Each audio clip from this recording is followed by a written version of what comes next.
চল ভাই ক্রিকেট খেলে আসি। আরে আরে ওরে বাপরে, কি রোদের তাপরে বাবা। আরে ভাই তুই তো কালো হয়ে গেছিস। আরে সর শালা, তোরা গরম ভয় পাচ্ছিস? দাঁড়া, আমি তোদের রোদে যেয়ে দেখাচ্ছি।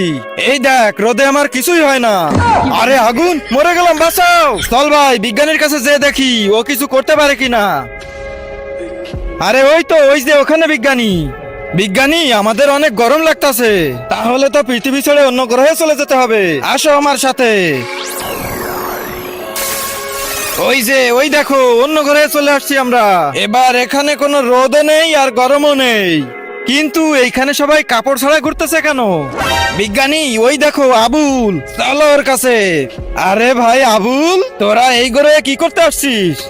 আরে আবুল, আমাদের ওইখানে অনেক গরম পড়ছে, এই জন্য তোর ওইখানে আসছি। আরে বাপরে, তোরা কি ভাবছিস আমি শখ করে কাপড় ছাড়া ঘুরতেছি? মানে, কিন্তু তার আগে তোমার কাছে কোনটা সব থেকে বেশি দামি, এক বস্তা টাকা না মা বাবা? যদি মা বাবা হয় তাহলে ভিডিওটাতে লাইক করে চ্যানেলটা সাবস্ক্রাইব করে দিও, আর যদি লাইক সাবস্ক্রাইব না করো তাহলে আমি বুঝে নেবো তুমি তোমার মা বাবাকে ভালোই বাসো না।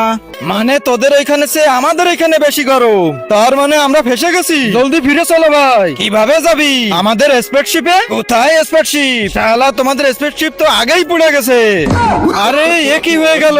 বাঁচতে চাইলে জলদি কাপড় খুলে ফেলো।